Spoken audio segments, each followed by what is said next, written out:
Gubuk yang malang. Suara kokokan ayam yang saling bersahutan menanda malam telah berakhir. Sayup-sayup dari bilik kamarku terdengar suara orang berbicara melalui pengeras suara. Alhamdulillahilladzi badama amatama wa ilaihi nusur. Entah sudah berapa kali yang ku dengar hanya bagian akhirnya saja. Selang kemudian, lantunan azan subuh menggema memecah kesunyian pagi yang buta, membangunkan semua orang dari mimpi indahnya yang menjermuskan pada penyesalan, menuju peradilan atas kewajiban semua insan terhadap kehendaknya yang sudah kami sepakati sebagai kaum muslim. Dengan penuh sengaja, ku tarik kembali selimut yang sudah mulai melorot setengah badan hingga menutupi sekujur tubuh. Ujian tengah semesterku tak lagi bersemangat. Bagaimana tidak, badanku masih sangat sakit. Lagian, uang 10.000 rupiah mana dapat membayar hutangku yang masih segunung. Masih terbayang antrian orang yang ingin menukarkan rupiahnya dengan selembar kertas bertuliskan kartu peserta ujian. Telah mereka gadaikan rasa malunya demi selembar kertas tersebut. 1000 jurus keluar, bahkan tak sedikit dari mereka yang memberikan janji manisnya. Batinku gemetar, langkahku kikuk. Kapan antrian ini akan selesai? Ucapku dalam hati. Masih dengan harapan kosong, seiring dengan detakan jarum jam yang terus berputar hingga akhirnya melemparkan kembali tubuhku ke alam bawah sadar. Kali ini jauh lebih indah. Beribu bidadari turun dari kayangan untuk menjemputku yang terus berhayal dalam mimpi. Kring, kring, kring. Tiba-tiba handphoneku berdering keras sekali. Dengan mata yang masih rapat, kuraba sekeliling tubuhku. Tak kudapatkan juga barang itu. Pada saat setengah terjaga, ku naikkan sedikit tubuhku yang sangat terasa sakit. Kudapati barang itu di atas meja di dekat tumpukan buku-buku. Pandanganku masih kabur. Huruf-huruf yang ada di handphone tak dapat kulihat dengan jelas. Untuk beberapa saat, ku gisik-gisikkan jemari tanganku di antara dua kelopak mata hingga benar-benar terjaga dan bangun sepenuhnya. Astagfirullahaladzim, spontan lafaz tersebut keluar dari mulutku. Kabar duka ku terima dari ade yang sekarang duduk di bangku SMK, kelas 1. Lagi-lagi tidak dapat ikut ujian tengah semester genap, karena tunggakan SPP dan uang bangunan.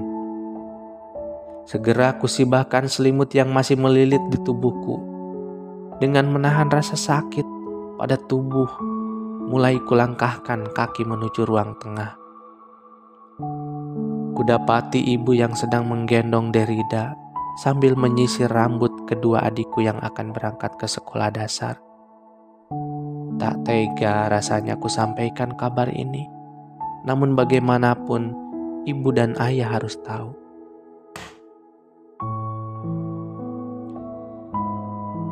Ya, Bu, tadi ada Eko SMS. Dia bilang tidak dapat ikut ujian tengah semester. Ibuku menghentikan gerakan menyisirnya. Terlihat raut wajahnya muram sekali. Sementara ayahku yang berada di samping kiri dekat dengan pintu keluar masih tetap acuh. Tangannya masih setia dengan golok dan bambunya. Memang Selalu demikian ekspresi wajah ayahku, pendiam dan sedikit acuh. Entahlah, selama 21 tahun aku hidup dengannya, tak pernah dapat menyelami pikirannya.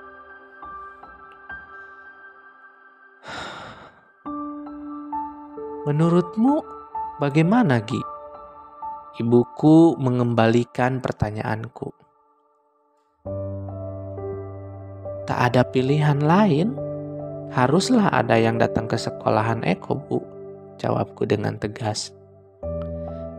Cobalah ayahmu, kan kenal dengan kepala sekolahnya. Mana mau ayah datang ke tempat itu lagi, malu sudah dia buat janjinya sendiri, kataku dengan enteng. 3 bulan yang lalu, saat ayah mengambil kartu ujian untuk adikku, ayah berjanji bayar bulan Maret sehabis panen jagung. Namun apa daya, takdir tak dapat ditawar dengan apapun. Adikku yang kerja di PT Pertani mengalami tabrakan hingga mengakibatkan patah tulang. Bahkan lawan tabrakannya meninggal dunia. Hampir 2 bulan lebih kami kelabakan mencari uang untuk biaya duka dan berurusan dengan polisi yang katanya pelayan masyarakat itu. Hingga pada satu hari Allah Subhanahu wa Ta'ala memberikan jalan bagi kami semua. Adikku mendapatkan pinjaman, hingga sertifikat rumah kami satu-satunya tidak ketinggalan menjadi jaminan hutang ke bank. Kebun jagung yang pada awal sudah ditanami karena tidak disiangi dan dipupuk akhirnya gagal panen. Sudahlah kawan, aku tak ingin menggali kembali luka itu. Ibu dan ayahku masih saling diam dan tak sedikit pun menanggapi perkataanku. Matahari semakin naik, pagi pun beranjak siang. Sinarnya dengan perlahan mulai terasa panas. Kedua adikku yang duduk di sekolah dasar tak terlihat lagi. Bahkan di halaman sekolah pun sudah tak ada. Sementara adikku yang duduk di kelas 8 SMP sudah tak terlihat sejak aku bangun. Maklum jarak tempuh ke sekolahnya sampai 2 kilometer. Sehingga dia harus berangkat pagi-pagi agar tidak dipisahkan dari barisan kelasnya. Mataku masih tertuju pada jarum jam yang terus berputar. Berharap di antara 3 jarum tersebut ada yang mengenai kami hingga kami terlempar kepada nasib yang jauh lebih baik. Sesaat kemudian, kulemparkan pandanganku pada piring-piring kotor bekas makan adik-adik. Sisa nasi yang berceceran di lantai tak berubin. Tumpukan cucian yang sudah menggunung berdesakan di antara jok kursi kayu jati yang sudah reyon. Pemandangan memberikan kesan semerawutnya hidup kami. Dengan sabarnya, ibu meraih piring kotor itu satu persatu dan mengumpulkannya di meja makan peninggalan kakek yang alasnya sudah berganti wajah dengan potongan bambu hitam buatan ayah. Bu, tahu tidak, ucapku memecah gemalau hati yang kacau. Apa Gi? Jawab ibu sambil tetap mengumpulkan piring-piring kotor. Hari ini kan Egi UTS. Biasanya jam segini di ruang TU ramai sekali, Bu. Tandas aku sambil melirik ke jam dinding yang berada di atas sebelah kiri. Memangnya banyak juga orang seperti kita ini, Gi? Tanya ibu sambil merongkong sapu lidi yang ada di bawah meja. Sementara ayah pergi ke kamar untuk mengambil tembakaunya. Tapi ada yang lebih malu lagi, Bu. Ketika kita diomelin bagian keuangan karena hutangnya masih banyak. Untungnya Pak Dekan dan Pak Manan selalu memperlakukanku dengan baik. Terkadang rasa malu muncul saat bertemu dengan bagian keuangan. Kan hutangku masih segudang, godaku dengan ketawa kecil. Tak banyak lagi yang kami bicarakan, karena ibuku harus mencuci pakaian kotor yang sudah mulai menggunung. Begitupun denganku yang dari tadi belum makan, maka kusempatkan untuk makan, walau kami harus makan dengan nasi yang sudah dibagi dan lauknya hanya garam bertemankan cabai. Meskipun demikian, kami tidak pernah mengeluh, kami selalu mensyukurinya. Tubuhku yang masih terasa sakit dan belum sembuh memaksa aku untuk memasuki kamar yang pengap ini. Tumpukan buku-buku sumber untuk mengadakan penelitian tugas akhir, kubiarkan saja berserakan di atas meja. Karena entah kapan aku dapat menebus SK bimbingan yang menurutku Rp650.000 itu sangat berat biayanya. Belum lagi biaya SKS, DPP, dan tunggakan-tunggakan pada semester sebelumnya membuat kepalaku serasakan pecah. Tidak jauh dari buku-buku tersebut di samping sebelah kirinya terbuka buku bercorak batik warna kuning yang tulisannya masih berantakan. Hilanglah semangatku untuk memulai membuat tugas akhir ini, gerutuku dalam hati. Bagaimana tidak, beban biaya ini kutanggung sendiri. Orang tuaku jangankan untuk memikirkan biaya berjuta-juta. Untuk makan dan biaya hidup adik-adikku saja masih harus hutang sana-sini. Memang apa yang dapat diandalkan dari seorang buruh tani. Untunglah aku mempunyai adik-adik yang tidak banyak menuntut seperti kebanyakan anak-anak zaman sekarang.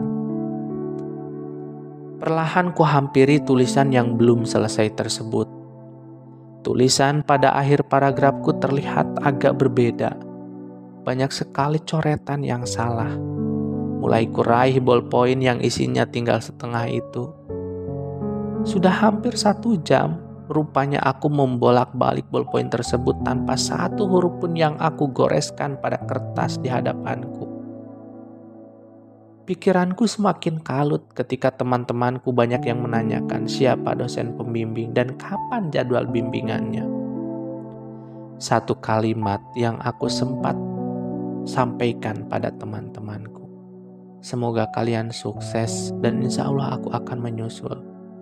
Walau pada kenyataannya, aku tak pernah tahu nasib di balik kata-kataku ini.